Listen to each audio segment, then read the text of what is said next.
Hey everybody, Keisha here, and today I am here with my friend Jennifer Guskin, and we need your help. We are right now working on advocacy for combating human trafficking, and here's why. So we'll give you a little bit of background of our story and why we're doing what we're doing. I was adopted as an infant by a couple who sold me throughout my childhood.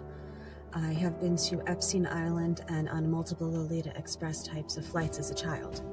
After I went public, Child Protective Services opened a substance-exposed newborn case, even though all tests came back negative, and they told me that if I wouldn't stop posting on social media, I would never see my daughter again.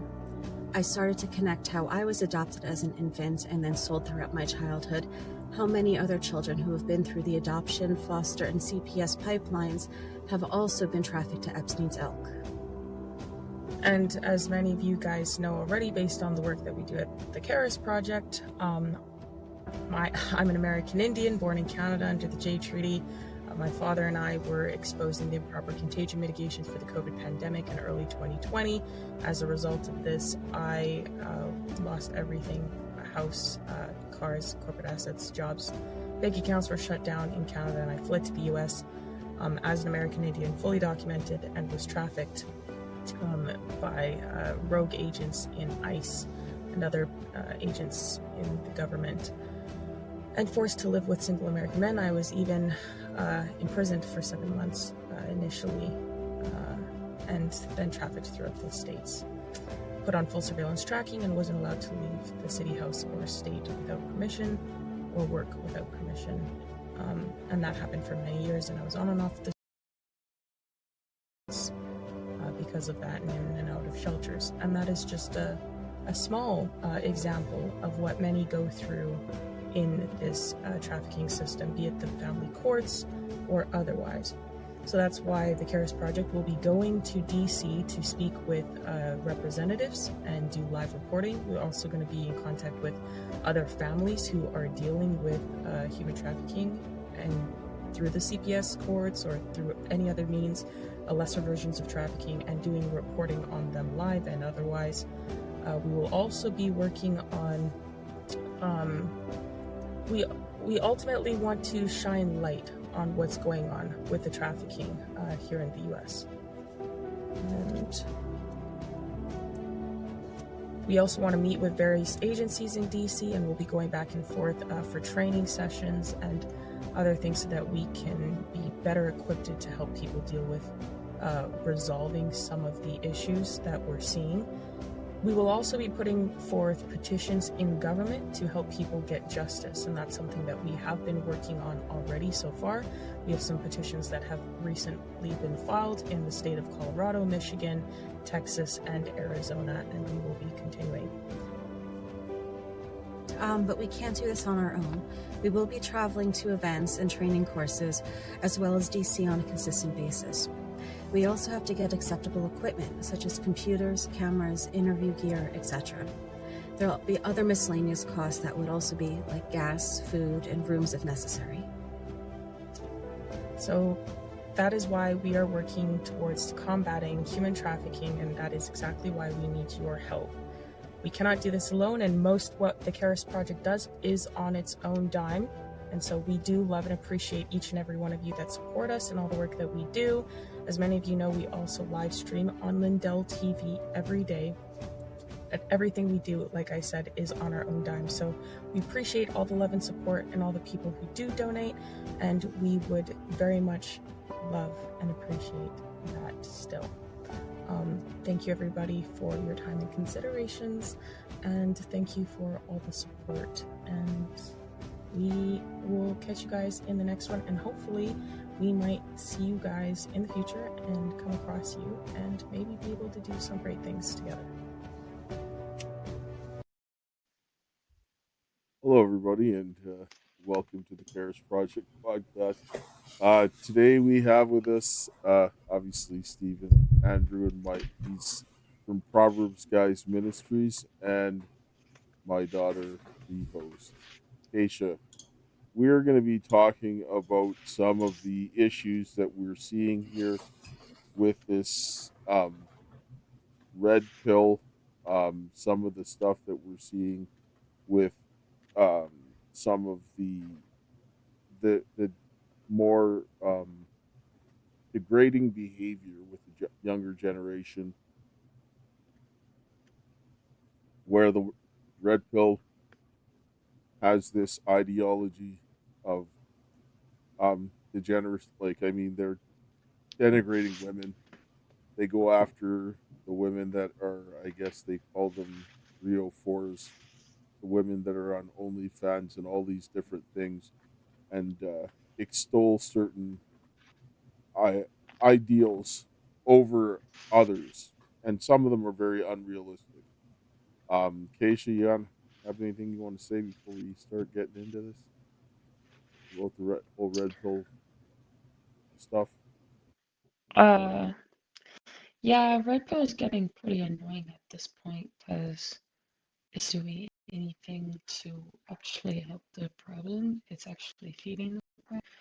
And a lot of men, it distorts their view of men. Like, seeing men today say that women are attracted. Think about this for a second. Intimately attracted and excited by a man's money, his physical body. And a bunch of women, I was like, do men not understand? Wow, the balloons. I was like, do men not understand that women are captivated mentally? It talks about this, that women need love, esteem, to be cherished, um, and men need. So it's like they are becoming diluted, and it feeds the problem because when men have that idea of, oh, a woman only likes my physical body and my money, he doesn't actually have to do anything to be with her. He doesn't have to go outside of himself to become better to suit him too. So it's like this is a really demonic thing. Sorry, I think I'm lagging. Yeah, yeah, no worries. That's fine. We'll get to the clip here.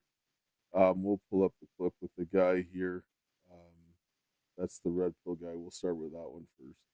I'm lucky enough to get fan letters, and one fan letter in particular really struck me. So let me read you a little excerpt. Hey coach, my name is Thomas, and then he goes on to describe a little bit about himself before he says the key line. For some reason, I have had poor experiences with the women that I've been interested in. They have either been damaged or attention whores. They are hot and fun, but no good, and you have to look at the core of a woman because it could cost you financially, emotionally, etc. I don't seem to do so well in the asshole and manipulative department because I'm not a mean-spirited or evil-natured person. I try my absolute best to be good and honest.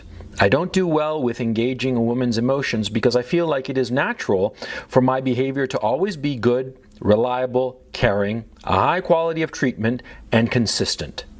Oh man, I mean, Thomas, you can tell, Thomas is salt of the earth. You can tell just by the message. I mean, I'm just excerpting just a couple of lines from the thing, right? But just from the message, you can tell that he's salt of the earth. Hard-working fella, just decent as the day is long, you know what I mean?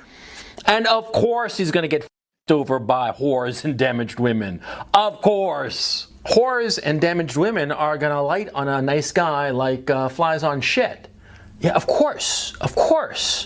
Why wouldn't they? See? Because, see, he will put up with all the craziness and insanity and narcissism and attention whoring of these women.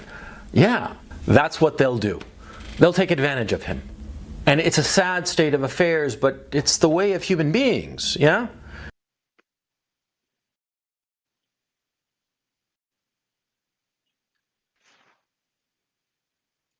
Sorry, I thought I edited all of that, but I guess not. But he's clearly very angry.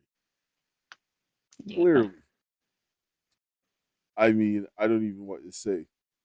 Stephen, you had any thoughts on what this guy had to say? Yeah, so to me, it's an overreaction. of what we saw the enemy do on the women's side, which was the whole feminism movement. It was a way to kind of rip women away from the nuclear family unit. And in the process of trying to build themselves up, they got in the habit of tearing men down.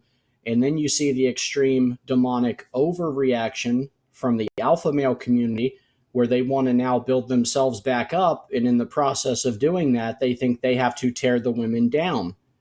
We have forgot that both can climb out of the pit together. Yeah, so they're creating Yeah. this war, so to speak. Yeah.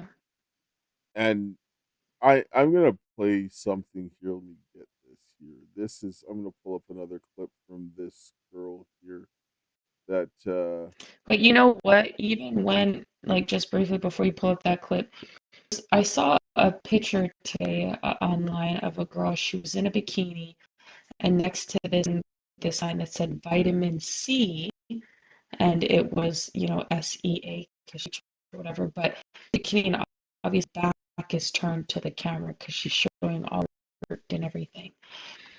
And I was thinking about it. I'm like, women typically do stuff like that when they're trying to get the attention of a certain man. Like they'll post pictures of themselves or they do something to get the attention of a certain man and reel him in that way. But it's less of a risk to post it for everybody, because then if everybody sees it, in the mind of a woman, a lot of times, if everyone sees it and she gets the validation from everyone, then it's like she doesn't have to risk getting the rejection from the person she's actually trying to get the attention from.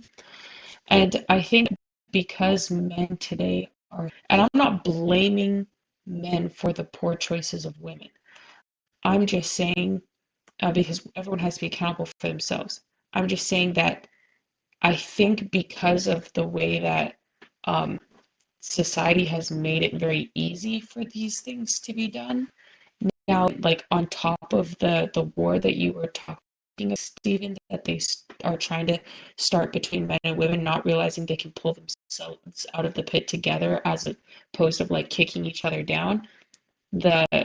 It's easier for women to make these decisions going into whoredom, because on, like, whether it's online or whatever else, just getting the attention, that is so much easier than taking the risk of trying to get the affection men around her. Red pill has created a lot of environment of men who are quite disrespectful to women and don't speak with them or court them or dance them the way that's did. And so they would rather take their chances on everybody as opposed to the one, if that makes sense. Does that make any sense? yeah, Yeah, absolutely. These red pill guys, and I've never seen this dude show, but he is obviously someone who has been very wounded, and he is portraying an alpha male because he doesn't want to reveal to the world that he's squishy inside. But he's obviously hurt. yes, this is one of the things that's going on. Is yes, the dude is hurt.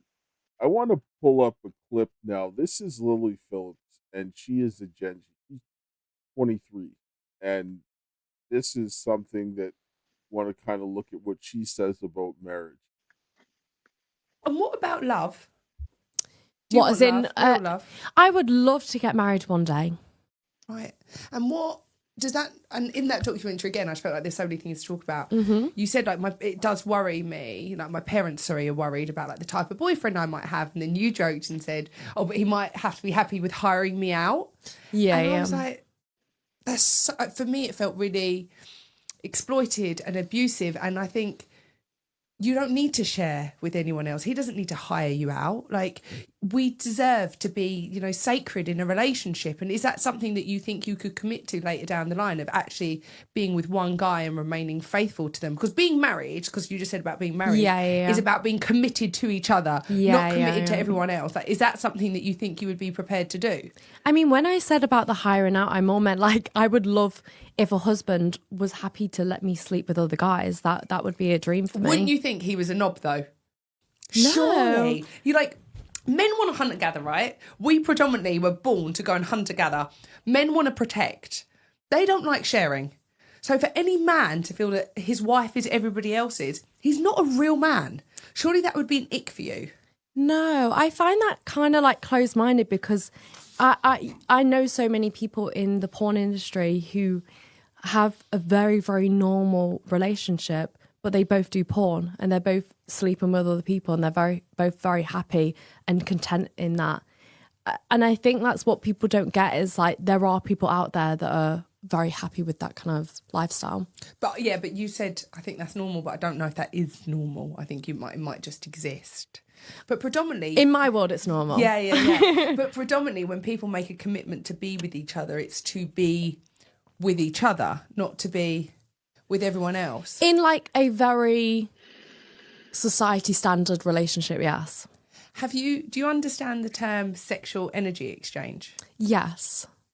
So does that worry you then? So like sexual energy exchange is saying that it's not just a physical act. You are taking on during the sexual exchange their emotions, their energy, their spirituality, that actually it's so much more than just the bodies.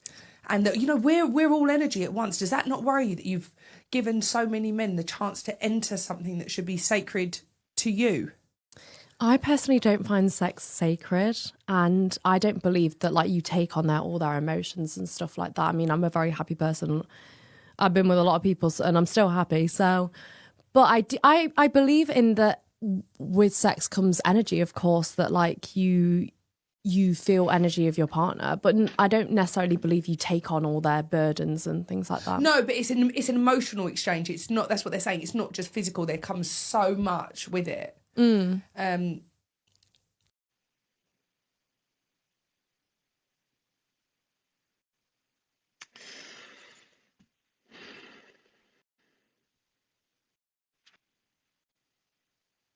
Sorry. When you're listening to what she's saying there about marriage, right?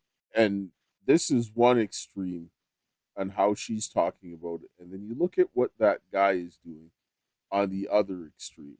You can see how this becomes problematic, right? Honestly, she takes someone who's a victim of sexual abuse. Like, and maybe that's because of what she's done with the industry, but usually the words that sex is not sacred comes from people who've been severely traumatized and abused. The sacredness was from them, so now there is none. And the only way that they'll see sacredness in it, and especially for women, if there is an emotional mental connection and they think that, which is why a lot of women actually try to separate these things, because they'll say like, oh, well, because there was no emotional or mental connection, because that's where women find true love and bonding. And if that doesn't exist, then they just pretend it didn't happen. But that's not at all the case. So I think women getting into this is particularly dangerous because she's going based on how she feels as opposed to the overall reality of what is going on. Whereas we previously spoke to other women who were in it that were and men that were in the industry able to, okay, well, these things have this effect or whatever, but they still, even though they were in the industry, had that same frame of mind, like, that's your shame, it's not mine, I don't care. And I think that's something very particular to women, because unless there is a mental and emotional strong connection, it's like it doesn't matter to them. And I think men need to come to that reality. Like, that's why it's dangerous. Well, keep in mind that this was a woman who was watching pornography from the age of 11 years old. Yeah, but we've seen other ex-porn previews that were not Gen Z say that they also didn't care about the fact that they were doing it, and it didn't bother them until they saw something that they didn't like about it. So it's like the way that they're internalizing it, it's like that's a female perspective at that point. Yes, but she is coming down further than other people, right? Like she's going further. Yeah. gonna The way pull up. she's saying things is kind of strange, saying that her husband would have to be okay with, um, you know, putting her off pretty much on all these other men is crazy. I Yeah, mean, it's completely an anticipated outcome, though, right? Because when you have men and women devaluing each other in social norms in their own groups back in their corners, and they're hearing the echo chamber, women are garbage, they just want your paycheck, blah, blah, blah. And men can't do anything I can't do. I can do it better, even. I don't need hubby at home. Like, when we're devaluing each other's value, we're going to come into this issue, especially when you come into sex, because sex is no longer going to be looked at something sacred anymore. It's going to be looked at something more like a transaction. It's just Yeah, you know, transaction. a release of endorphins from a slot machine. You go there to do your business and you leave. Yes. yes, and That's you that's said it correctly. It's a transaction. A lot of women who are abused, especially, will look at a transaction because they're trying to make themselves feel something while running from the actual opportunity to have the genuine emotional and mental connection. They'll just get hits of crack here and there, and it doesn't help them feel anything. They just become more dead. So, yeah, I agree with you. What you said. that's this is where we end up getting, and you're gonna listen to some of this, where they put so much focus on the virginity rather than Yeah. the other thing, the foundation on which it's built on. This is why people are getting lost in the weeds. They're like, "Oh, well, I had sex. It wasn't anything big," because if you just look at the act alone, it's not that it's devalued or diminished because you're not looking at that connection and that foundation that needs to be built up first. And so they're just like going with whatever. But then you're going to look at some of the things that are going to shape these types of thoughts, right? Because we're going to look at two very different like outcomes, like histories of women that got into this lifestyle, and we're going to look at one, and we're going to listen to Angela White and listen to some of her home life when she was younger and her so forth. So let's listen to this. And I'm going to just start from the beginning. Like, Okay. at what point in your life did you become sexual? Did it become comfortable? Like, when was this is my life, this is my dream, this is my future? 14 is kind of like, that was when everything started happening. That's when I developed my breasts. That's when I was super sexual. Were That's your when breasts this big off the jump? it pretty much, not quite this big. At 14, I was a double D. So, and then they just slowly grew after that. But it felt like overnight. Like I was 13 flat chested, 14 double D tits. I had a girl in my school she was very, very short, shorter than you, and she had such big boobs. It was like a problem. Like, she had back problems. Yeah. Kate Upton's a good friend of mine. She had trouble breastfeeding. Like, she's like, big boobs are kind of a traumatic. Chelsea Lynn, who's on OnlyFans, Trailer Trash Tammy, when she said she couldn't play sports because they would Yeah. they'd hit her in the face. I'm like, this just feels like a karmic punishment. And so what was your experience when they started coming in? Because I think very few people are like, oh, you have big boobs, I feel so bad for you. But it must be kind of confusing. It is. I mean, they're a blessing and a curse. I mean, for me, they're mainly a blessing. But I did get But at back the time, pain. So at the before time, you were like, these are going to make me an iconic millionaire. So before that, I mean, at 13, all my other friends had developed. So I was flat chested. So I would cry myself to sleep because I didn't have tits. And my mom would always say, don't worry, you're going to get tits and you're going to catch up and you're going to overtake everyone, which I didn't believe her at the time. She had big boobs? Yes. Okay. Everyone in my family, both my grandmothers have big tits. So it's like both sides of the family, big titties. All my cousins, my sisters, everyone has big tits. But at 13, not having, like, I had nothing. And my friends had tits, even if they were B or C cups. I'm like, I'm a horny woman that wants to express and explore myself, and I have no tits. And I felt like tits were the ticket. What do you mean you were at 13? Were you masturbating at that time? Yes. I was trying to think when you came on. I was like, when did I masturbate first? Like, do people remember? Like, I just wrapped my head around my losing my virginity story, like remembering but I don't remember when I figured that out. See, I was doing like sexual self-pleasuring things before I knew what masturbation was. Because I think about what I did with my friends when we were kids and like humping like the dolls and things like that, which is basically masturbation. But You know, so just so you're Australia, yeah, everyone, this is where they sent the criminals. They sent the criminals to an island to go hump dolls. I don't think that's why, but that is what ended up happening. You just said it so casually. Yeah. I didn't. Do you hump dolls with your friends? Yeah, with my friends. Yeah, we did it together. Like we would do these little ceremonies where we would get married to the soft toys, and then we would hump them because we'd have to consummate the marriage. So we would hump. We would be in bed together, side by side, humping the dolls. Yeah, and we would, make our Barbies have sex and stuff. I mean, that wasn't masturbation, but we were, exploring sex and sexual ideas. Do you remember seeing images in movies or magazines that like led to it, or? No, nothing led to it. I do remember seeing like naked people in movies was so exciting. I remember like the full frontal nudity in Life of Brian. Like that was just so exciting.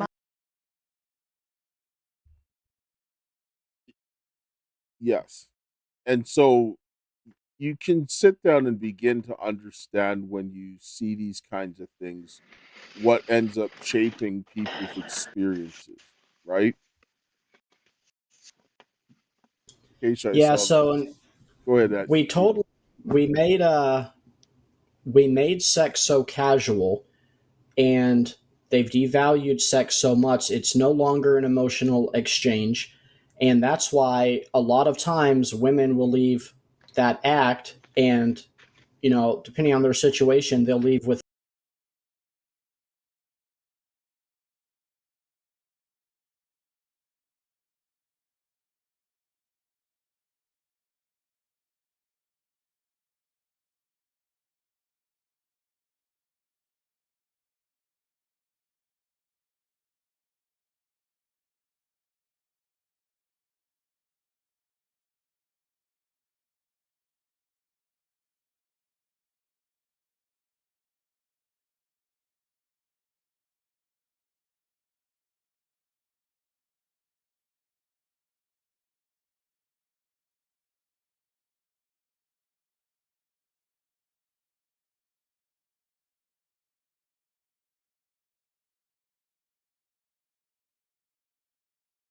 Women do not act out physically unless they are exceptionally overwhelmed with things circumstantially.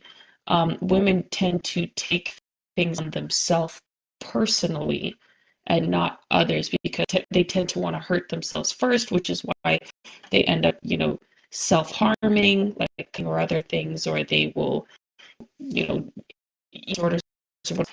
If women get where they are now projecting that action on others around them as children, you're in problems, because it's typical for men, the little boys, to get into a disagreement, punch each other in the face, and then they're friends again by lunchtime.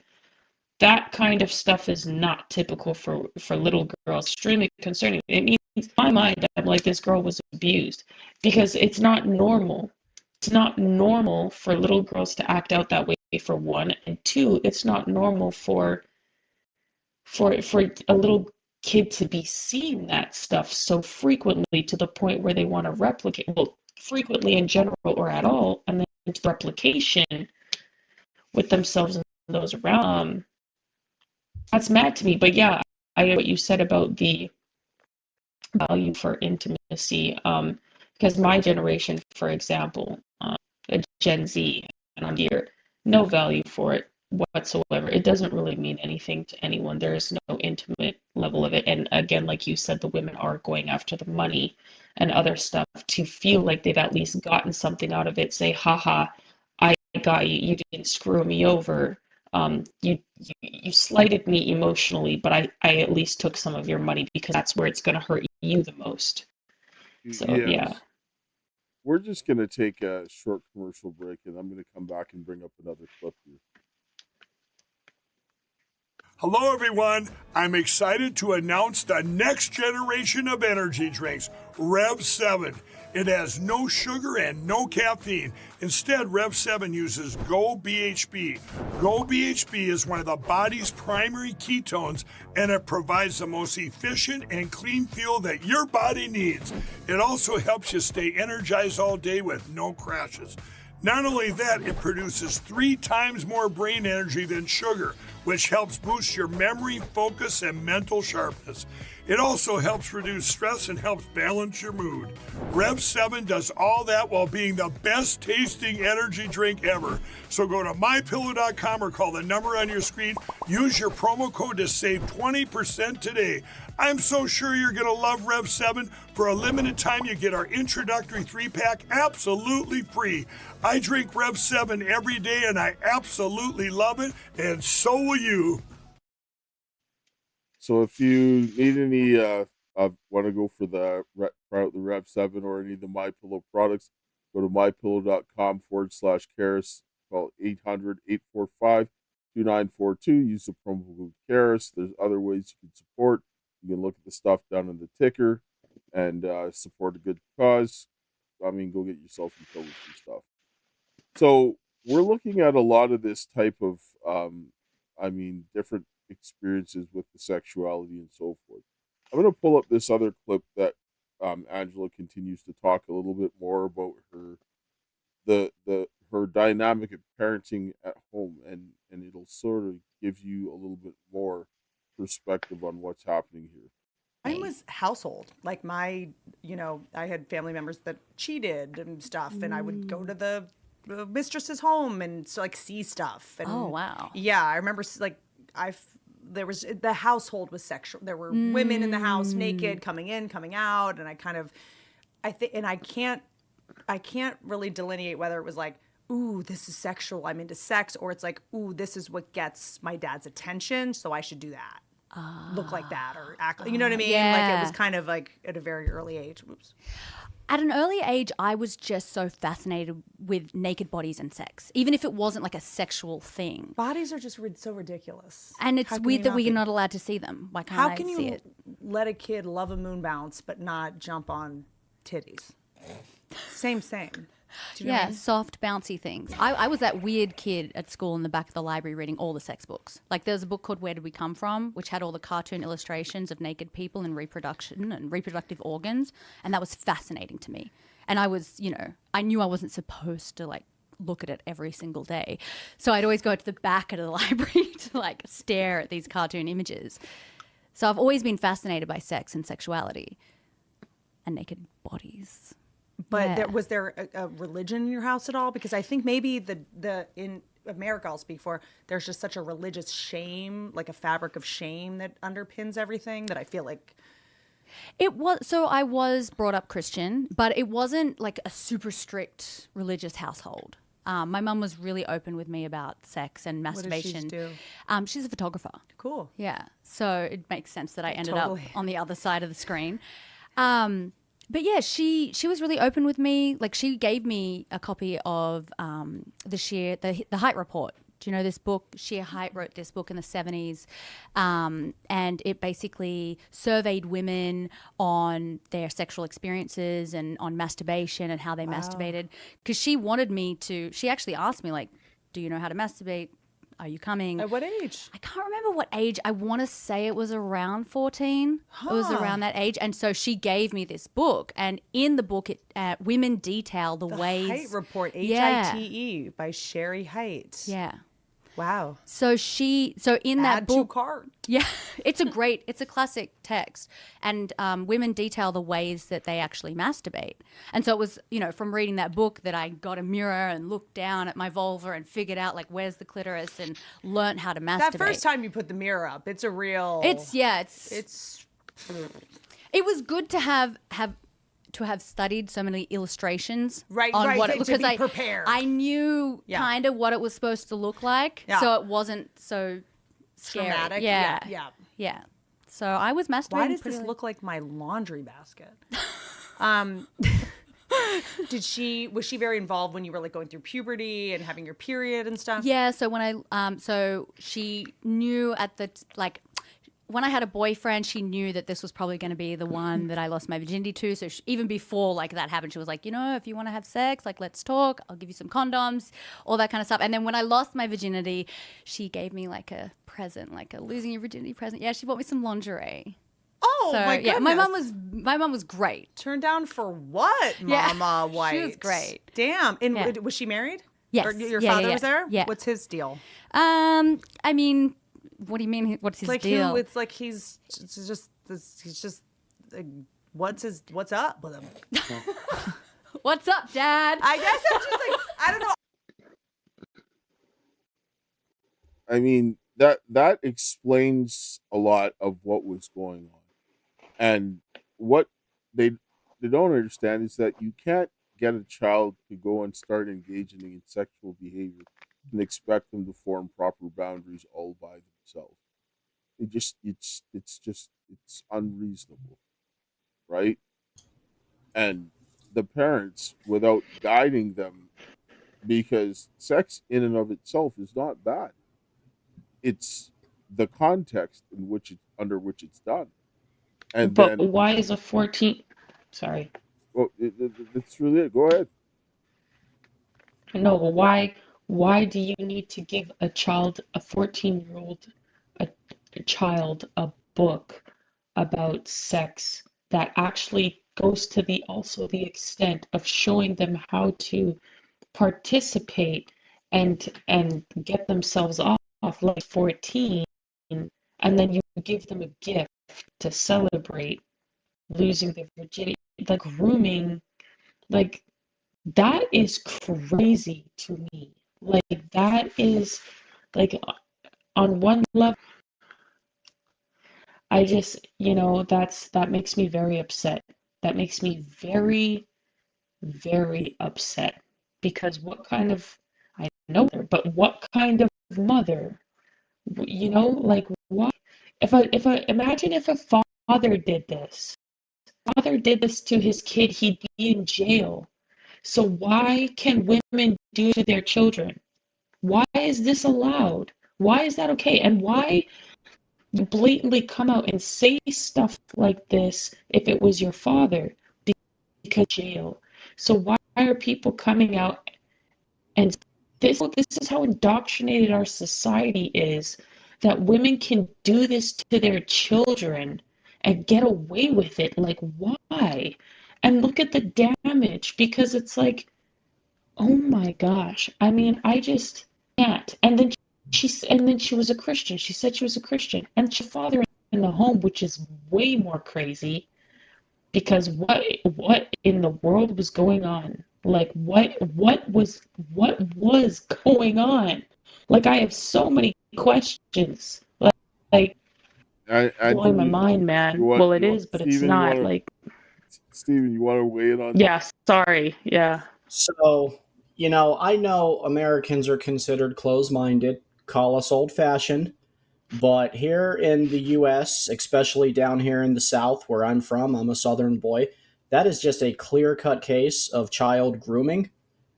Excellent Yes. point, because if it was on the other parent, if that was a father trying to make sure his son knew how to, perform those acts on himself, he'd be in prison. But my other question is, when they were children and having sleepovers and performing these acts on dolls and, acting out these scenarios with Barbies, where were the parents? Like, did you know that your 5 and 6 and 7 year olds were dry humping Barbies? Where were you? Yes, and I also wonder if any of those Exactly. children that were involved in that were molested. That's what I was thinking. Somebody had to been molested. They Because, had to been. right? Because she said it was frequent. They were doing it all the time. Yes. So, and this shows you when you're not getting boundaries. And she's like, "Well, what about Dad? He was fine." Well, the father wasn't giving boundaries. He's responsible, right? Because this kind of stuff happens, and I'm gonna play a clip here from. We're gonna get the the Gen X perspective of what her home life was, as opposed to this girl's home life, and then Lily's home life, which was no boundaries whatsoever. You can see the differences in between them. So do you not have a relationship with your family anymore? And I do not. How do you manage that now? Like, are you okay with that? I found peace with it. And I found peace with the understanding that for too many years, I carried the blame for getting into porn as the reason why my parents treated me horribly. My dad didn't speak to me from the time I was 16 years old till I was 40, and he had a stroke, and I came home. My neighbor had called me and said, your dad had a stroke, and he was fine. But I came home. We connected for a couple of years. It was very awkward. It was weird. So when I wrote about this, when I walked into my dad's house, it was like I had died. He had every photo ever taken of me, like on this one wall, like a weird shrine.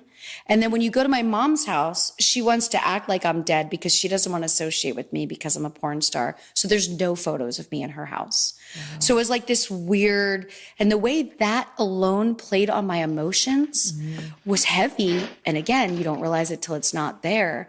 But I've made peace with the fact that they can never understand me. You know, it's a small town mindset. They're stuck on stupid with the fact that I'm a horrible person because I did porn.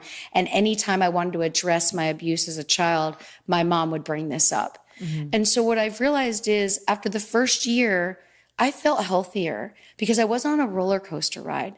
I wasn't on I'll give you an example. My grandfather died. And one of the reasons I got my apartment in New York City was because my grandfather and Peggy, who you've heard about, the most important person in my life, they were both in nursing homes, and I could take the bus from New York to Easton and be right outside either of their nursing homes and then get a ride to the other one. And for the last 3 years they were alive, I visited them a couple weekends a month. I would go either for the day or for the weekend, stay with my mom. And when my grandfather died, I had just been there like 3 days before. She lied to me by a week so that I didn't go to the funeral because they don't want to be seen accepting me because I'm in the industry at that time. And so they lied to me. And then I was appalled. And what was crazy was the last visit I had with my grandfather, who had severe dementia. You know, when you're dealing with somebody with Alzheimer's or dementia, know this, they don't remember today. But if you bring in things from their past, they can tell you elaborate stories. And he was a World War II photographer. And I found boxes of his photos when I was helping my mom clean out their home to sell it because they were both in the nursing home. And I started taking in his war photos. And he would give me these stories. Like he would grab a photo. He's like, oh, that was 1943. We were in Germany. You see this guy right here. He'd tell me these great stories. And then one day, the last time I saw him, I had a shoebox of photos. And he looked at me, he goes, keep these because I think they're going to write you out of my will. And that was like our last conversation. Wow. And then she lied to me about having a service. And then I found out through a friend from home, like, hey, why didn't you go to your grandfather's funeral? And then I called my mom and she's like, well, we really didn't want to be seen with you. And we don't want to be seen that we accept you. You know, it's okay that you're here sometimes. Like she wouldn't eat out at a restaurant with me. She wouldn't let me go into the store with her. My life with them was at her house or at my dad's house. It wasn't in a public. So that's heavy. Yeah. And so after a year of not feeling that, I felt more comfortable in my skin. I felt more confident about myself. I was around more people that had positive interactions with me than constantly reminding me of these horrible choices that I made. And that last visit home, I was kind of done. And that was why I decided to have this like come to Jesus. Like, listen, I called it Russian roulette in my book. I said, I want to sit down and have a conversation. And I called the person who abused me and had him on the phone. And I said, everybody needs to get together. I just want to sit down. I just want you to know how this affected my life. I've already forgiven you. It's already been years. But you have to have a face-to-face with me, understand what this did to me. And that was it. My whole family got together and said, we're never talking to her again. Wow. And they have not, during the pandemic, didn't reach out. Don't know if they know where I live. But I've reconnected with all of my friends from my hometown. And during the pandemic, I would rent a car and drive home and see my friends from Easton. Because it was supposed to be our 30-year high school reunion and we didn't get to have it. But I'm at peace with it because I feel better about myself, not trying to prove myself to a family that doesn't accept me and will never accept me. And also, I remind them of bad things. I remind them that they failed me. I remind them that I've gone out on my own and been successful without their help. I think my parents would have much rather me be a girl in the business who became addicted to drugs and was living under a bridge somewhere. They don't want me to be successful. Yeah. So you see the difference between the three women that we've watched here. One she was abused, right, by her family, somebody in her family. The other two were not, but they were groomed, and they were given like literally no boundaries. But the red pill guy will look at all of these three women the same, and they're not, which ends up then creating more of a problem, because men are supposed to be the ones to help fix these kinds of situations. But when you just blanket treat everybody the same and not identify who is what, then what ends up happening? It creates a larger problem. You can also see the difference between the generational gap. You see that, for one, you listen to this woman talk, Lisa Ann. Then you watched Angela White talk. She's a millennial. And then Lily Phillips, he's a Gen Z. You can see the difference between one generation to the next. And when you're looking at this, the sexualization of the children is what's getting worse. Yeah, so what I gathered Yeah, because from that's that last what. clip. Oh, go ahead. I was just gonna say. That's what I. That's what I was gonna say. Because like even with my generation, and I was trafficked in the foster care system as a kid, so like, intimacy never really meant anything for me after my life feeling numb. So I really could care less.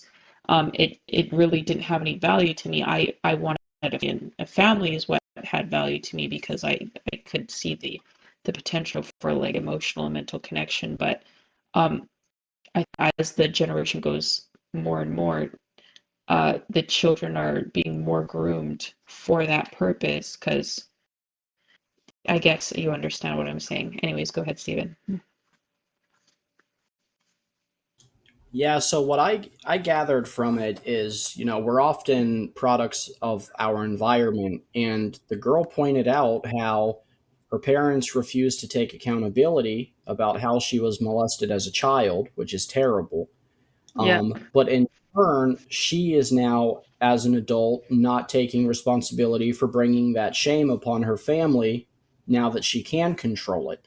So she's acting the same way her parents did, but she's only looking at it from one side. But also, why wouldn't the parents, help her healing by address the matter? What Well, someone in her family that did it, and they don't want to accept the fact that they, what's happening in the families is that they're shaming her for her choices of going into the adult industry, which now she's not, in order to avoid dealing with the sexual abuse that happened to her. abuse. And that's what I said. That's what I was trying to allude to, the fact of like the fact that if I mother, I would have been in the same position as Lisa Ann, because as someone who was trafficked in the foster care system as a kid, I had no care in the world whatsoever for intimacy. Like it doesn't like I could care, like I have the same attitude about intimacy as a lot of these women because experience, but the only difference is I had a father that was like created bounds for me so I could understand. When you abuse that way, you understand. Like I don't know how to explain it. But she literally do not understand. She does, but there is the act of that she should acknowledge that her actions do Yeah, affect yeah. Pornography, you can her. acknowledge that. That's not what I'm talking about. Yeah, that affects her family. But the greater issue is the abuse, because she even said that if she wasn't That's what I'm abused, talking about. she would have never gone down this direction. She acknowledges this. She understands the abuse Yeah, is what ended up causing the choices. causing it. Yes, help those choices. Yeah. Not everyone does that, but I mean, if she wasn't abused, like if a child was ever abused, you would not see them. Most of these people not going down there into these situations unless they were like the Well, other two that were literally groomed into what they were e- doing. even if they were abused, if they had parents that actually cared about them and were helping them solve the problems and creating boundaries, then they would never be in that position, because then they would be taking steps to help themselves more positively, even though that they were feeling traumatized or whatever else, like I, they did parents. I just wanted to just bring up one more clip here because we're running up on time. And keep in mind what the red pill guy said at the beginning, because we're going to talk about this a little bit more later. But I want you to listen to what happens with the type of shaming that these red pill people do. So I'm like, yeah, what's it like to stick a finger in my butt? What's it like to, whatever it is, like there were so many things I hadn't done. So it was a really exciting time in my life. And now I still, like, when I'm having sex with someone, there's so many different ways that I can connect with someone, and it's always a new experience. So I'm always just curious, like, because you're so, like, you're such a ray of light. You're such an orb of like positivity. And I just feel like when something's going well for someone discovers something. And I think for a lot of people, the sex, like, you didn't have it tainted and shamed. It doesn't seem like before you did it. And then after you did it, it doesn't seem like there was a lot of slut shamey, whatever. So there was. Yeah, there was. Because I'm like, how have you not gone dark? I'm just trying to find the part in this trajectory, because like, I think most women would probably be like you, point of view wise with sex. And I wish they could be, but I think so many women either got embarrassed or ashamed, whether it's hate their bodies or got slut shamed or had bad sex or whatever it is. Oh, yeah. I got slut shamed like crazy in high school. That's what ended up leading me into porn. So basically, I turned 14, I get rid of my virginity, and I'm like, oh, it's on. Now I can everyone. So I was guys, I was girls.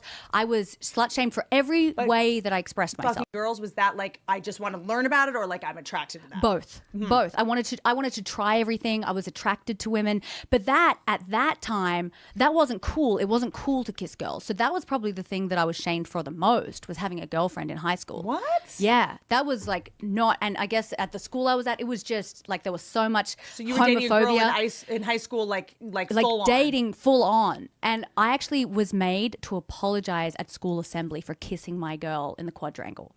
Like heterosexual couples could kiss all they wanted, but because I kissed my girlfriend in the quadrangle, that was considered making a scene, and we were made to apologize to the school. Like, I went through a lot of trauma in high school for my sexuality. You were like, I, Angela White, am sorry for giving all the teachers erections on the quad earlier. Yes. That was my bad. That, I'll tell you right now, her father, 100% responsible for that, because he didn't prepare for the consequences of her actions. Because should have people come and single her out in front of the school and stuff like that, probably not a good idea. But the father has to tell you that this isn't an ideal world, and this is the world that you live in, and you need to act accordingly. And this is the thing, is that there are consequences for actions, and this is what the father is supposed to prepare his daughter, because she walked into school thinking that everything that she was taught at home was permissible to do everywhere else. And people don't think the same way, and they're not kind about it either. Yeah, honestly, public school is dangerous. Oh, sorry, go ahead, Stephen. No, totally agree with you, Dale. It's the lack of teaching consequences. The younger generation have no value for consequences for actions whatsoever.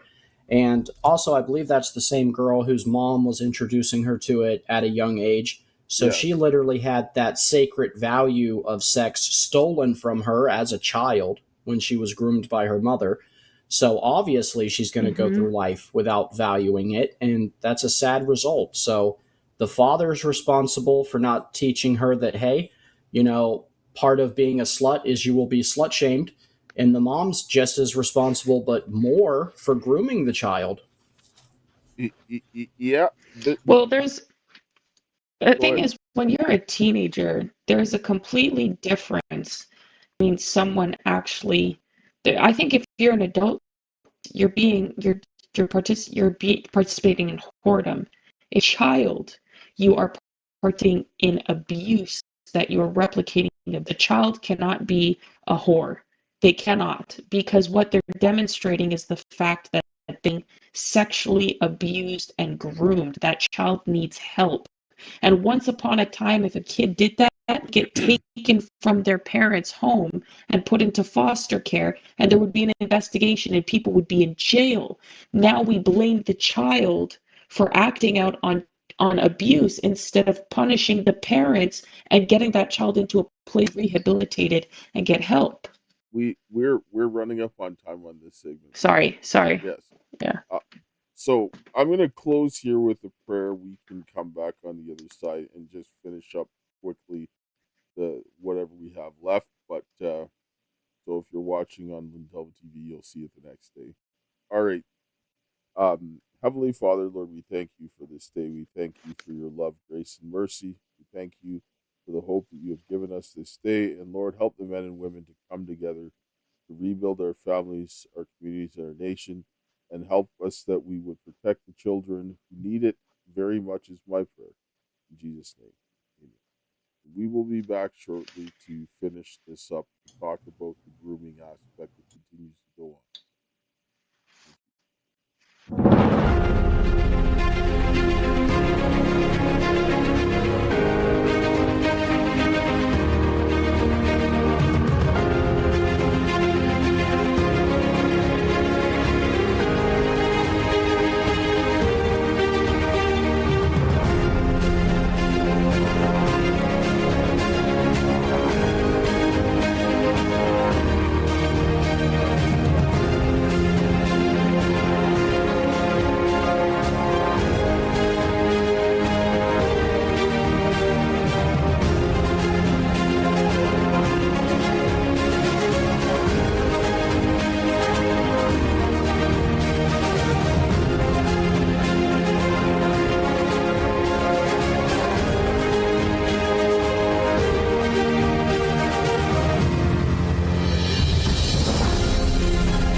Hey everybody, Keisha here, and today I am here with my friend Jennifer Guskin, and we need your help. We are right now working on advocacy for combating human trafficking, and here's why. So we'll give you a little bit of background of our story and why we're doing what we're doing. I was adopted as an infant by a couple who sold me throughout my childhood. I have been to Epstein Island and on multiple Lolita Express types of flights as a child. After I went public, Child Protective Services opened a substance-exposed newborn case, even though all tests came back negative, and they told me that if I wouldn't stop posting on social media, I would never see my daughter again. I started to connect how I was adopted as an infant and then sold throughout my childhood, how many other children who have been through the adoption, foster, and CPS pipelines have also been trafficked to Epstein's Elk.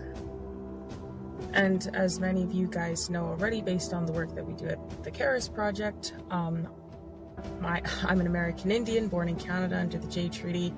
My father and I were exposed in the improper contagion mitigation for the COVID pandemic in early 2020. As a result of this, I lost everything: a house, cars, corporate assets, jobs.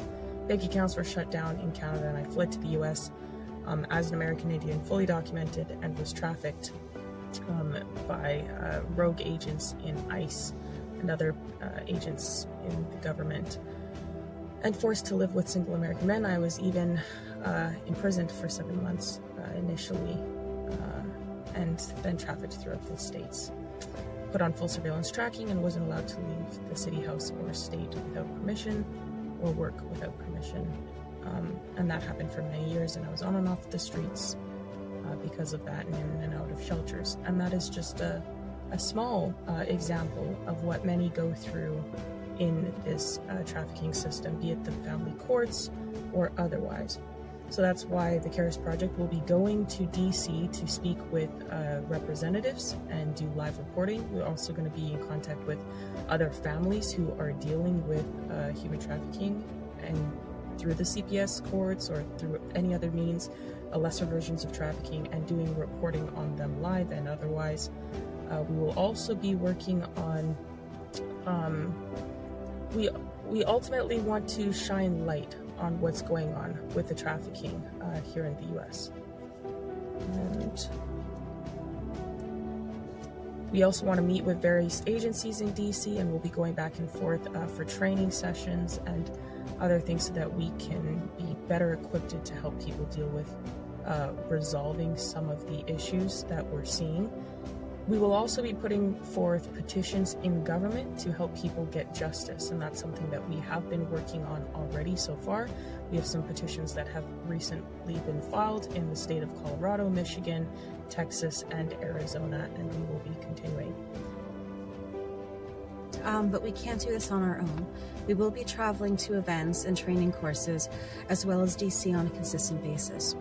We also have to get acceptable equipment, such as computers, cameras, interview gear, etc. There will be other miscellaneous costs that would also be like gas, food, and rooms if necessary. So that is why we are working towards combating human trafficking, and that is exactly why we need your help. We cannot do this alone, and most what the CARES Project does is on its own dime. And so we do love and appreciate each and every one of you that support us and all the work that we do. As many of you know, we also live stream on Lindell TV every day. And everything we do, like I said, is on our own dime. So we appreciate all the love and support and all the people who do donate. And we would very much love and appreciate that still. Thank you everybody for your time and considerations. And thank you for all the support. And we will catch you guys in the next one, and hopefully we might see you guys in the future and come across you and maybe be able to do some great things together. Hello, everybody, and welcome to the CARES podcast. Today we're back and talking about all of this stuff that was going on here with the grooming and the different issues that are going on. Keisha, you want to kind of continue on where you left off? Yeah, what's good in the proverbial hood? Yeah, this episode is gonna be shorter. We're just finishing up some of the bit from the one. No, I was just saying in the previous episode, like, if you're a child and you're demonstrating sexually explicit behavior, or you're practicing sexual behaviors with friends and whatever else, that's not normal. Like, that's not whoredom. That's not a child being a whore. That's a child that's been abused. That's a child that's being groomed, demonstrating groomed because they're being taught to do something and now they're practicing it. Like I said, once upon a time, if a child demonstrated that behavior, there would be investigation, and someone would go to jail. The kid would be taken from a home and someone would go to jail. Now it's so normal that they put all the capacity, responsibility on. This is what they actually started from since the 60s, where things went from the fathers know best show to All in the Family in the 60s, 50s, 60s. And then they started started giving, a lot of drugs in society and gave children more rights. Parents and told the parents, if you try to go against that, then we're going to take your children from you. And so, it's a long time coming, but it is extremely evil to give children that level of capacity because they know what they're doing. Despite the fact that one lady, her kid was given, she gave her kid the demonstration and everything. And kids see Spider-Man, doing flips on the TV and shooting spider webs out of his wrist, and they're going to be doing it within minutes of watching them. That doesn't mean that they're actually Spider-Man, like they're a kid and people know if they put things in front of children, they're going to replicate the behavior. And that's extremely, extremely concerning that we have given children the capacity of adults and then blaming them for the abuse that they're going through. And that's actually fueling the industry, the OnlyFans, the separation between women, the problems that they're having today, because of stuff like that. If you're an adult, you're an adult. You're making adult decisions. If you're a child, it's groom. Sorry, you're being abused. You're not a whore. You're abused. You're a victim of sexual abuse. That's crazy. That's crazy. I don't know. Yeah, this is insane. With what's happening here. I mean, this is just ridiculous. And this keeps getting worse and worse, and we really need to start looking at what's going on. Because, I mean,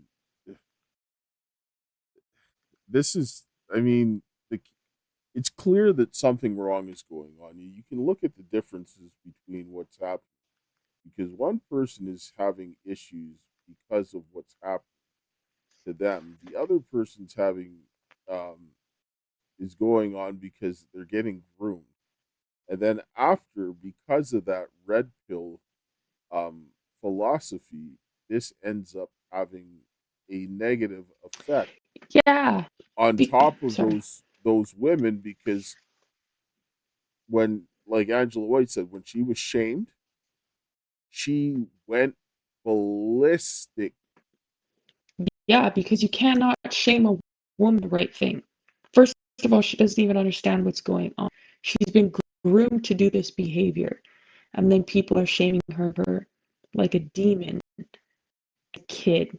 And this is why, even in my generation, there are children who went through egregious levels of abuse, like little girls, and they have no regard for intimacy whatsoever in a sacred manner. The less it's transactional. You go to school and people will start treating you like the abuse. And especially when you're in a red pill, who's looking at red pill and they see these people, they come on the shows, they ask that they're like 18, 19, 20. They ask them what their body count is. They start telling them they've been people from the time they were like 13, 14, 15. Do you not in your mind be that you were abused? It's weird to me that grown men cross from women at a table or men, because if a man was sleeping with people at early teenage years, that's abuse. I don't care. You sit across from, you hear them tell stories how they have all these bodies at such a young age, and you don't sit there and be like, you were abused. This is not maybe some of it was a bad choice, statutory rape, even if you go there. But there's a reason why statutory rape is a thing. Reason why there's actually a term for that. So it's like this is why women are so afraid of men today. And I hate to go off, but this actually bothers me. This is why women cannot stand men. This is why they're not dating them. This is why they're dating women. They're becoming gay. They're choosing to be gay because they would rather deal with the reality of women just to get the mental and emotional connection with women than deal with the potential of a man who's actually going to treat them like a demon because they went through an experience and they did something that they didn't know any better because they were a child. A literal child, and a man is going to hold that over for the rest of her life or treat her like garbage or like she's less than a human being for things that she did as a child. This is what's crazy to me. Like, actually blows my mind. Like, I can't even understand. And the way that men speak to women today has no regard for love, compassion, empathy. There's no like a lot of men today genuinely hate women. Like, I'm not all of them. There are some good men in this world, but it's just that a lot of them do treat you like that, and you have to constantly prove that you're a human being to people. And this is why a lot of women have a nonchalant, off the shoulder, I don't give a damn kind of responding. It's because it's like that sacredness weekend, and now I'm going to be punished because it was taken. So if I'm gonna roll out, I'm gonna roll out all the way. Like, it's gonna be all or nothing. That's how women think. If I'm gonna go to hell, I'm gonna go in a Rolls Royce. Just, I'm gonna enjoy the ride because you're already punishing me for something that had nothing to do with my free will, and now I might as well enjoy it and indulge in it because I'm going to get punished. I'm being punished anyways. So it's like, who cares? So a lot of women my generation are like that. And if it wasn't as extreme blown assault, there's things that happened. I mean, even with she talked about she was reading the perfect books in school, in the library. That is also a form of grooming. And she's even older than me. So it's like, there's a lot of stuff that was happening to create the circumstances for what we're seeing today, where kids thought that the decisions that they were making were their own decisions because they didn't see the circumstances around them by the adults. And then they were pitted against or whatever and punished. So, yeah, I don't know. That's annoying to me. That's really frustrating to watch. Yes, it is. Yes, it is. That's also just briefly. That's why I see a lot of porn stars. Like, I understand what Lisa Ann said when she's like, I don't feel shame for what I done. She said she understands where the action came from. If she wasn't abused, she would have never made that choice. But she's like, I'm not going to carry the shame you because you're ashamed to be around me because of my choices. When I already gave up the choice, I gave it to God. I surrendered. I'm not going for you so that you can feel justified to sit in my presence. Get out of my face. I don't care. That I actually agree with. You can repent, but I'm not going to feel bad for you so you could be around me. Get out. This I'm going to sit down and say here is now a lot of men are like that. We're going to go back and put another clip here. This is going to explain a little bit with Lily Phillips, with her aspect of being groomed and like pornography at a young age. Your generation, Gen Z, has grown up with pornography being easily available on smartphones. How do you think that has influenced you? Honestly, I probably watched pornography first when I was maybe 11. And so I've always known about it. I've always knew it was a thing. And I always thought it was very normal to watch. And I personally don't think pornography is a bad thing in moderation. I just think it's when younger adults have a lot of access to it, that's when it does become a problem. But if you started watching it at 11, yeah. I mean, that is so young. Yeah. Can you describe how it has influenced you and your brain and your outlook on sex? You know what? It actually made me really sex confident and learn a lot of things. I mean, that's mostly how I learned through pornography. And I do think it has a positive effect on me, just in terms of like understanding things a little bit more. Right. But as just the Honest. Okay. the issue is when you learn from pornography, you start objectifying people because you're not having a relationship with a human being, right? And this It's is not realistic, yeah. yes, and so when you're starting to learn about sexual experiences by yourself in these kinds of manners, that's not the way that you're supposed to learn about sex. It's about being with someone else and having to deal with a human being that has likes and dislikes, but then it begins to start to be about gratifying yourself alone. And this is not the way that it's supposed to work, right? And it changes the dynamic on how you experience things based on what you learn when you're young. And nobody can sit down and say the sexual experiences that they have when they're young don't shape the way that they are when they're older. If you say no, you're lying. It does. It does. Exactly. Like, this is why I said, like, and a lot of men, this is why I said, like, don't look at the circumstances, and and I understand why a lot of women become so with men, because for some men, I don't know why, I adapt that mentality in a lot of ways. Like, I don't care about you or what you think about me. They will treat you, if you show men, some men today, if you show any ounce that you feel any remorse for the bad decision you made, even though you were abused making the decision, they will like whip you with it any chance they get. They will use it and try to beat you with it. And it's like they enjoy it. I don't know why. But if you're like, I don't care, I'm not going to feel bad so that you can feel comfortable sitting with me, then they treat you like a normal human being. Then they're like, all of a sudden, it's like now you're a person. And this is why a lot of women are like, no, bleepity bleep to you. And they pick up this really careless and angry attitude, because it's like the respect, they see that you have any kindness, like they see that you have kindness in your soul enough to feel like you can take accountability even in a moment where you were pushed in a position and you want to be the good person.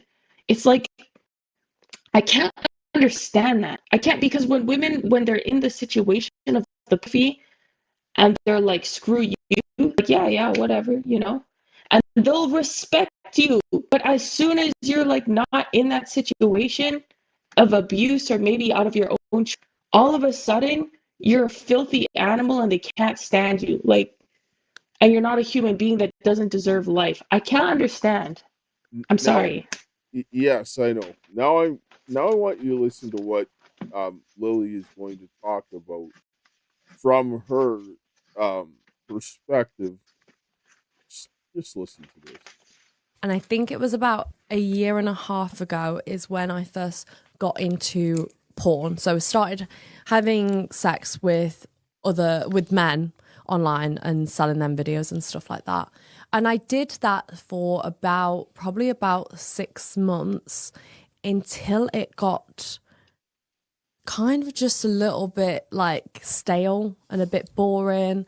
And for me, it also wasn't always content that, yeah, I love having sex one-on-one and stuff like that, but I also wanted to explore my kinks of having a gangbang or doing something more relatable or more real, or, just kind of pushing the limits a little bit more. Like when I first did a event with like normal guys who aren't porn guys, I just thought it just seemed so authentic. Do you feel like you had more control over them though? Because you were like this experienced, don't want to use the word. Yeah. I want this experienced OnlyFans girls that was going to come here and show them what time it is, rather than men. Men traditionally F women, don't they? Yeah, Not the other way round. Yeah. And was there a power play involved? I in do that? love that. It's on my, you know, I am kind of like the one organising this. It's really like in my field as to what we're doing, you know, who's me here, who's me there. And so I do really enjoy that aspect of kind of being the leader. And obviously these guys come to these events and, you know, these are grown guys and there's the ones that are a little bit timid and they're like, oh, because they, you know, they've never been to something like this, so they don't know what to expect. And so, you know, you are the one who's like confident. I do love that. Maybe I'm just a bit of an attention-seeking whore. Maybe. But yeah. I like having sex and people watching me and things like that and just being quite confident in the bedroom. That I do really get after that. And you still enjoying it now? Yeah, definitely.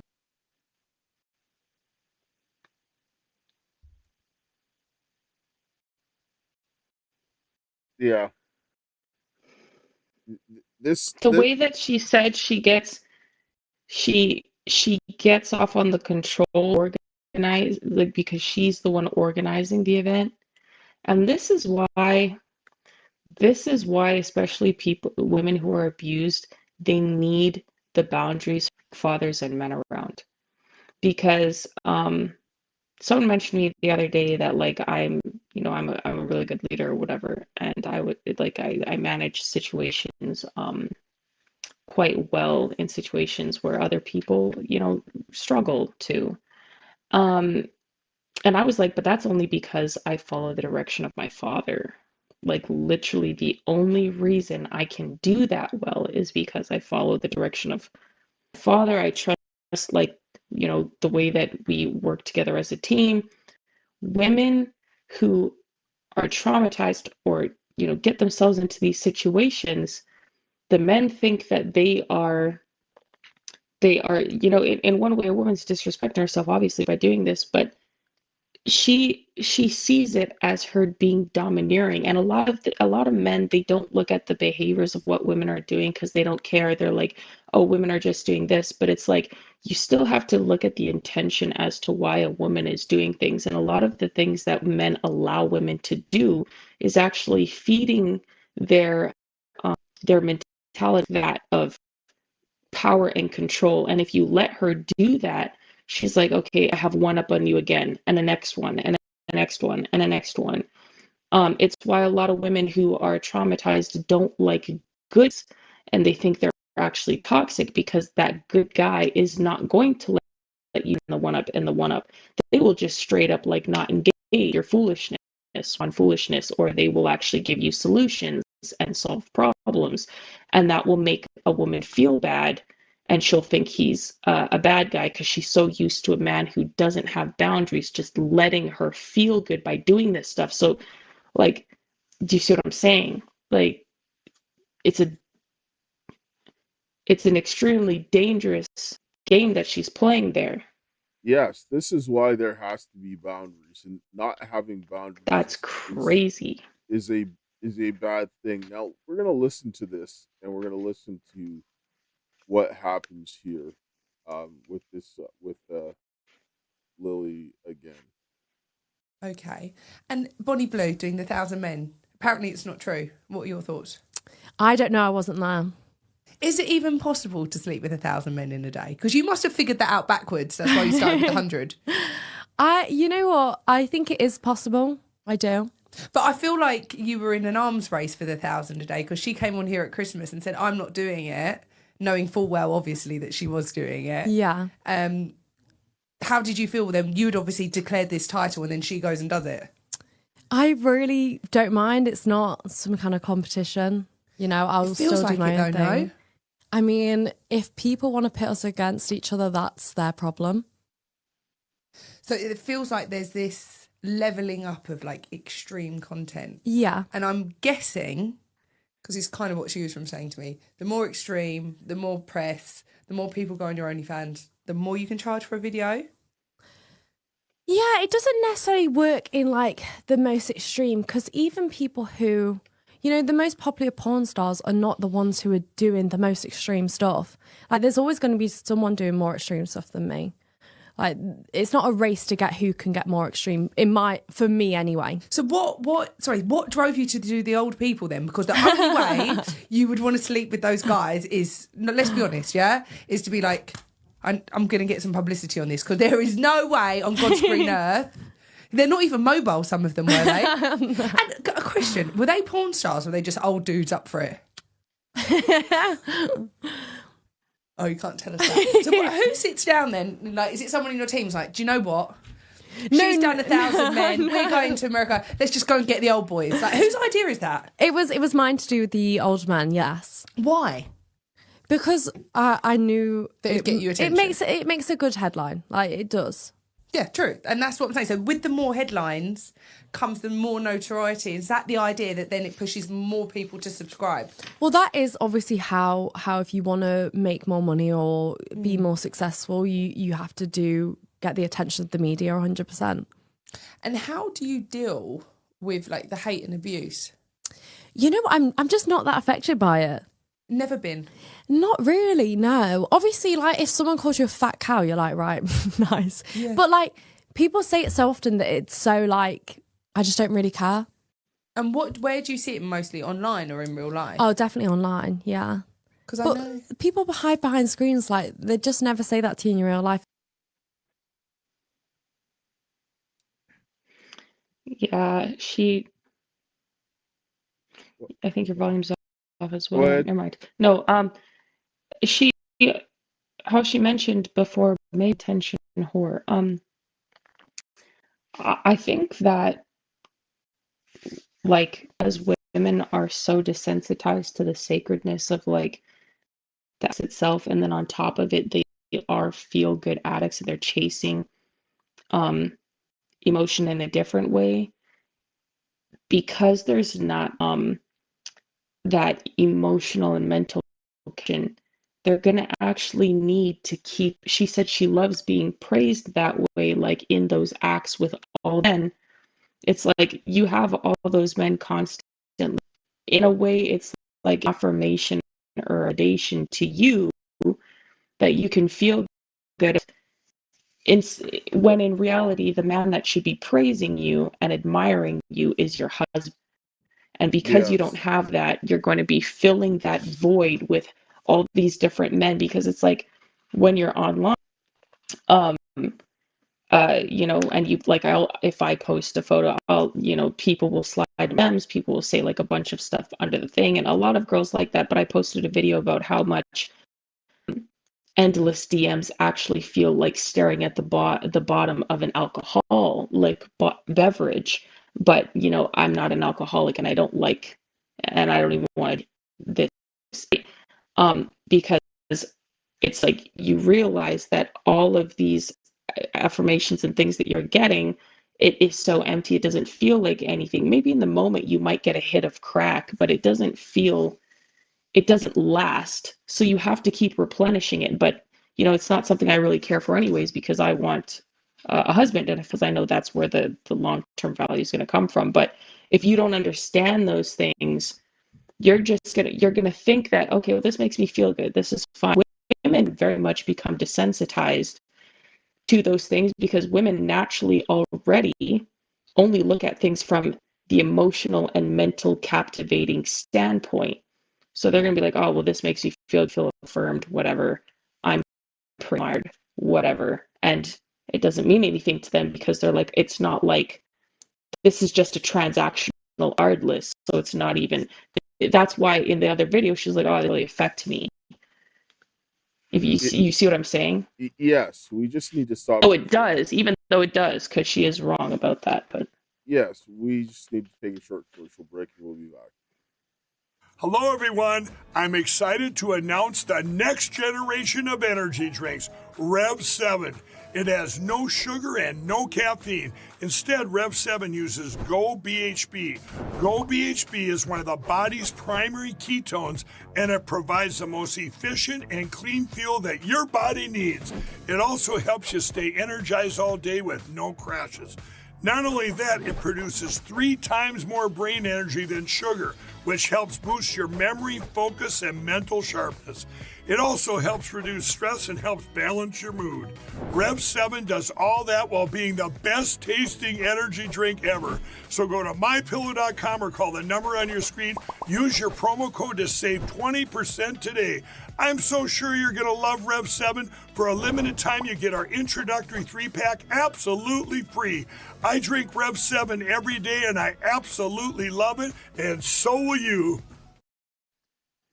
All right, if you need any of my pillow products or if you want to try the new Rev 7, go to mypillow.com/Karis or call 800-845-2942. Use the promo code Karis. I want people to understand here what's going on. And there is, like, with Lily Phillips talking about watching porn at 11, she's groomed. And when I listened to some of the stuff that was going on with some of these other sexual experiences, they might have not had the pornography, but they were getting sexually like active and so forth as children at younger ages and so forth. This is where we are. This is where we're having problems when we're looking at this, because there's a grooming, and definitely having pornography to children is going to change things. And then now you're having a woman who has been exposed to pornography. She's 23. She's gone off and going to do more and more things and so forth. Right? You got to sit back, and now we're going to go back and listen to the clip here about the effects of the pornography on the young, which Lily Phillips was exposed to. And Lisa Ann talks about this with another woman here. Do you think that porn encourages human trafficking? I do. I think porn has, since the internet, has had a lot of negative effects. I mean, there's the couples that I meet on the road that come in that enjoy my movies, and there's that where I'm like, oh, that's so wonderful. But that might be a 5 to a 10%. Yeah. I think it's changed the reality for young men because it is so accessible, and because the scenarios that Brazzers has us do is so believable that in their weird minds, because they've been watching so young and there hasn't been any sneak to it, they haven't been forced to realize that they aren't 18, they shouldn't be watching, and all they have to do is click the box that says they are. Yeah, exactly. And so what I think that's done is I think it's really affected the sexual history of these young people, and I think older men, Epstein, is a great example of this, and now we're going to watch this case unfollow. People with money are doing these things, and then young people are confused by these things. And what I've learned from young women that I'm mentoring in my travels that aren't involved in the industry is I'm realizing that young people are having less sex than ever, and young girls have been shied off from 1 or 2 experiences that they felt were violent and that I explained to them just came from porn. Yeah. The choking, the smacking, hair the pulling. spitting. Yeah. That's not, and for a young girl who's 16, that's what the 16-year-old boy's been watching. So the first time he has sex with her, he chokes her and she doesn't know why. And she doesn't know what to do about it. And so they're having either sex with girls or they're not having sex at all. And so I think what we've allowed our kids to watch and what we've failed here in LA because it's what we produce. Right. We failed.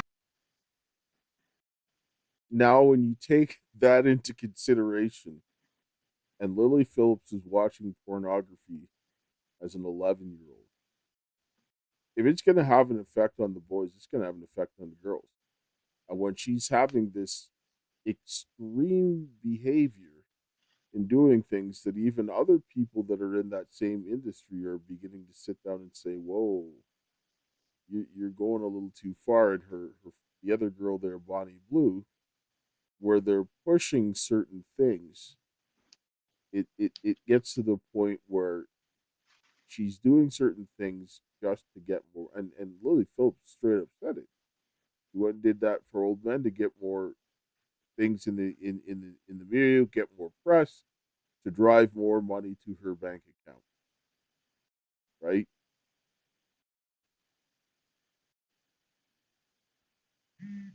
When you're seeing that people are going to come and try to one up the other people so that they can start getting more money, and they have no boundaries, and they've been groomed into doing this by putting the pornography into their hands, and God knows what pornography she was watching at 11, right? That you can't have that, right? You can't have that. Just like it's going to affect the boys over on that aspect, it's going to affect the girls that are watching it. And some of these girls are going to become hypersexual. And this is what ends up becoming a problem. Because, yeah, you can't, children should never have pornography. Period. Period. You can see that you can watch from one generation to the next, and you see the differences from the sexuality and the way that they're viewing things and the things that they're doing. It's going further and further. The more children are exposed to sexually explicit material, the worse this issue becomes. And then they're groomed to go ahead and continue this kind of thing. Go ahead, Keisha. No, I mean, like, I don't really have anything to say. My my position is the same. Uh, behavior is abuse, and I don't think that's something that's acceptable. I don't think that's something that should be through. And quite frankly, I think that's something they have to apologize. I don't even think that's something that they bad about. Because like you said, the one girl was talking about the shame that she went stick. Because that's very confusing to a kid. And like the parents. Oh, you're, I guess you're kind of lagging out there. That are What? responsible. I said the parents are ones that are responsible to make sure things go in a different direction if something does happen.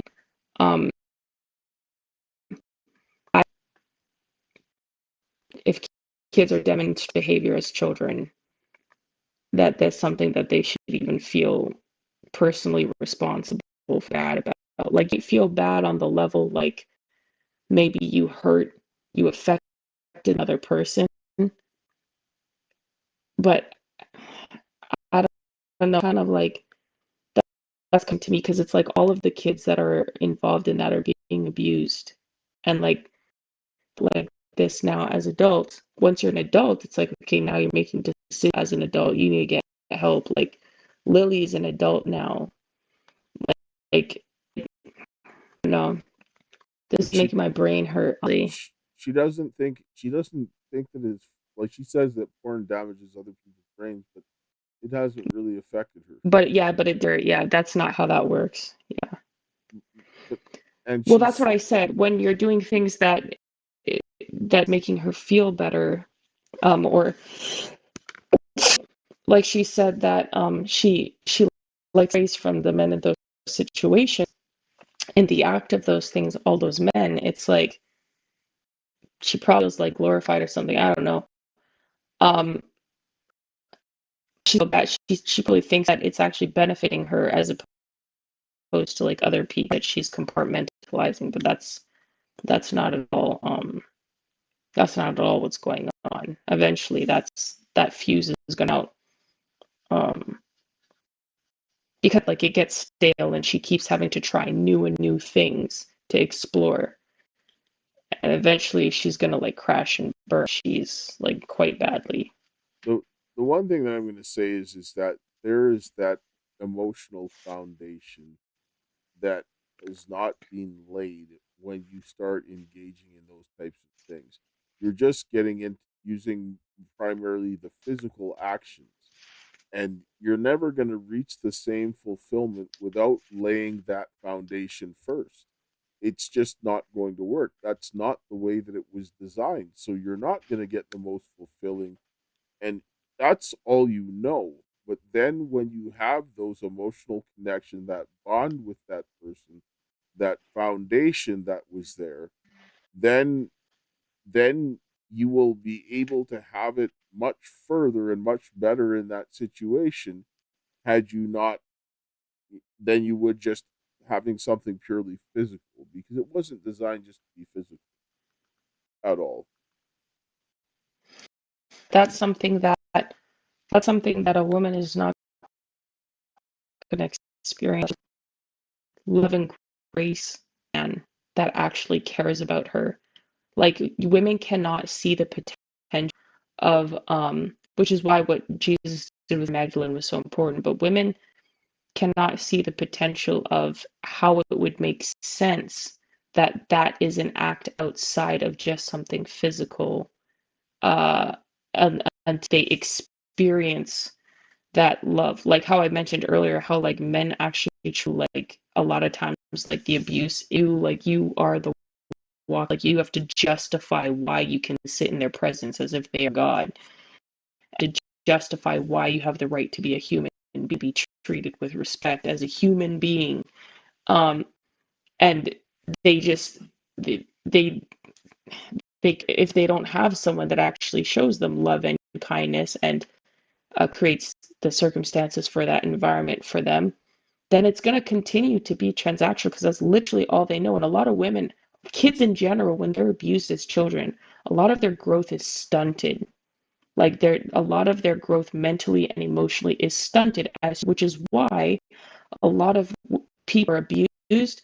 They either act extremely evil or very childish. They have a very playful or childlike innocence about them, because they are trying to preserve an innocence that is now gone. And at that stage of life where the abuse happens, at times it doesn't progress, because if they don't have parents that even care enough to try and past what they're dealing with. Because a lot of, like, look at what the parents were doing. They were encouraging the abuse. They were the ones doing it. That's really the thing. A lot of these women are really cooked unless they find Jesus or a man that actually cares about them and has the patience to deal with them. They're cooked, and they're just going to keep getting worse and worse, because they're not going to see the value in that outside of transaction, and they're going to be numb, literally numb. And when you're numb to this, I don't think people understand, and I don't even really explain it, because I went through life almost being completely numb to almost everything, not really feeling much of anything. Most things, didn't care about literally almost anything. I only did things because it made sense, and it was pragmatic. And if I didn't father who is actually teaching me the value of doing things, then I've been cooked because of the way that I was numb about things. I could not fathom in my mind, like I cannot even now sometimes fathom in my brain that someone would actually be gentle and soft and loving and kind with me. Like, that just doesn't make sense to me. Like I can't see why someone would even be interested in doing that. I don't even think person. It's just when you experience a certain type of abuse, and that's all the transactions that you've experienced and you know outside of your family, because obviously I have a very loving family, it doesn't click in your brain. Like, understand why people don't know. I don't understand. Do you see what I'm saying? I don't understand. Don't get that. Yes, I get that. I just want to play these, like, we have 2 more clips to go through quickly before we get done. But I just want to listen after knowing how there was no inhibitions basically on the sexuality and so forth, and now this is going, and you can listen to her now how she talks about. Well, there's nothing wrong with liking sex, but I'm just sitting down, pay attention to how the not having boundaries and so forth, where this kind of tends to go. I don't even know how to talk about dads. I mean, I didn't have the same. I didn't have the same relationship with my dad. Like, me and my dad weren't open about sex. It wasn't like he was close. No, he wasn't like, you're about to get slammed by that. I was mommy's girl. Totally. I think there's this sort of I don't want to say stereotype, myth, whatever, that like if you like sex a lot, your dad must have failed or something. Oh. And I think I always try to challenge that. Yeah. And that it's, I think most people like sex. Yeah. Yeah. regardless of what, what's up with dad. Yeah. Yeah. And so you're in Australia, and then you lose your virginity. At what point are you like, when you lost your, like, did you enjoy it? When do you start enjoying sex? Because I think for most people, sex is not, this is not the experience. Yeah. So I'm just so curious if, I maybe had the way that you had a positive relationship with comedy. I'm sorry. The way that you had a positive relationship with sex, I developed a positive relationship with comedy early on. With my, it's like when traumatic things would happen or bad things would happen, like jokes would cut the tension and everyone would laugh. And I was like, okay, this is the thing. This is what's, So it's like, obviously, that's where the Pavlovian sort of like desire to keep doing that, came from. But I'm curious, like, because most people, I think, losing your virginity is kind of like usually not a great. That's not great. Yeah. Look. Yeah, it wasn't like I was having like multiple orgasms and it was the best sex of my life. It was the peak. And then it kind of taints it, and then because maybe America is a little bit different because it's a lot of like furtive, religious shame. You're dry humping in closets and getting your braces stuck on someone's cock ring. It's just like you don't really have good sex till you're like 30 in America. So there was sort of a relief after I lost my virginity because there was so much like the virginity thing, like there's so much tied to that, like it's so important, and leading up to losing my virginity, I'd done basically everything else. Like I was just sucking dick all the time because I was like, I loved sucking dick. It was so much fun for me because I was like, this is a way for me to be sexual, but I can still protect my precious virginity. I can suck anyone's dick. That doesn't have to be special, but popping the cherry, that has to be with someone I love, and it has to be beautiful and wonderful and something that I'll remember forever. So once I lost it, I felt relief because I'm like, oh, now I can anyone I want because like I made the first time special. So now it doesn't matter. I enjoy sex for a myriad of ways. It's not just like the pleasure I feel in being touched in my body and the orgasm and things like that. Like I enjoy connecting. I enjoy being naked with someone. I enjoy expressing and exploring. I just loved exploring things even if I didn't like it because I had, especially at that age, there were so many things that I hadn't tried.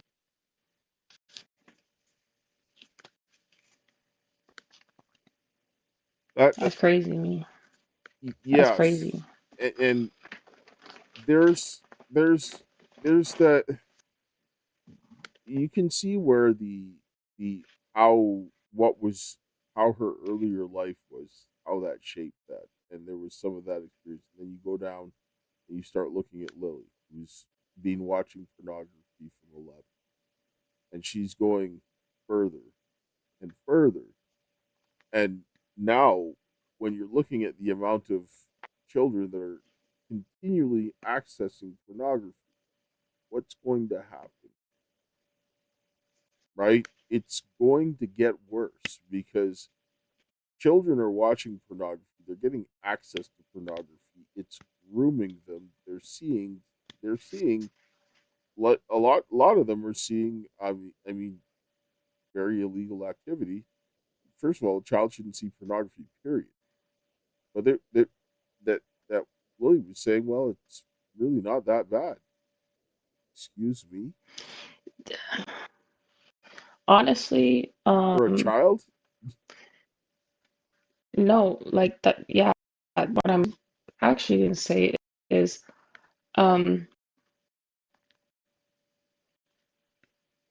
government. Well, certain agencies are now saying that or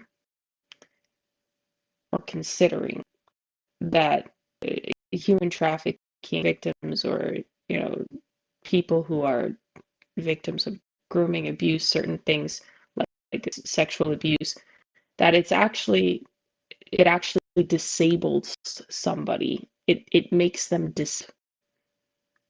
like mentally and emotionally and sometimes physically. So imagine, and I don't know to what extent like these people, like what was going on, but this is heavy level of grooming. Like I wouldn't doubt that there are quite a few people in the porn industry disabled. because of the things that they went through. And there are a lot of people around in society that I honestly like when you listen to them talk, like when she's reasoning these things, that's not rational thinking. Even for someone who is using to do porn, and she said that she chose to lose her virginity or whatever else, maybe no one took it from her. Like that's not rational thinking for a human being. Yes. Well, we have another clip to play here quickly before we're running up on time here. I just want people to see this before we wrap up and close. It's the way of human beings, and it's always been like that. Women, especially damaged women, especially women who are narcissists, i.e. attention whores, yeah, they're going to go for a guy who is going to give in to their demands, who's going to give them all of his attention. He's going to, who is going to be there for her all the time. Yeah, because that's what these women want. They want a guy who's their slave. And of course, nice guys are the ones who are damaged and ruined and destroyed by these women. Yeah, not like me. Like me? Yeah, you know, when a woman gets uppity, when she becomes too demanding, we're like, next. And the women know this, see? The women, the narcissists, the attention whores, the women who are severely damaged and who need all of this attention from a guy, they're not going to come to a guy like me because they can smell from a mile away that I'm not going to put up with their shit. See? And that's the thing about nice guys. They put up with their shit. They keep on putting up with it. And they come back for seconds, for crying out loud. And see, these guys, indecent guys. I don't know, but like, oh, what? This is where you're having a feeding off of each other on the wrong things, because the attention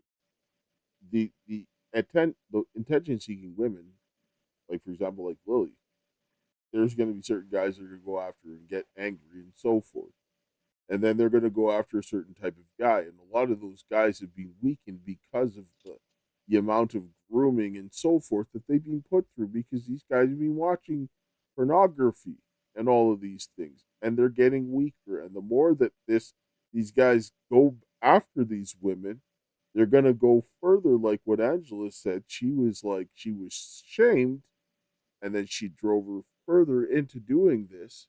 And then you're gonna see more of these guys coming back at it, and then the guys that are being exposed to this pornography are becoming weaker and weaker because it's getting into the hands of children younger and younger.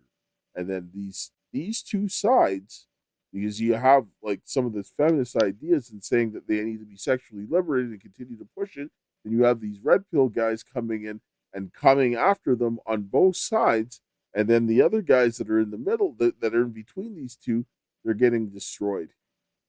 And then the women are also getting destroyed as well.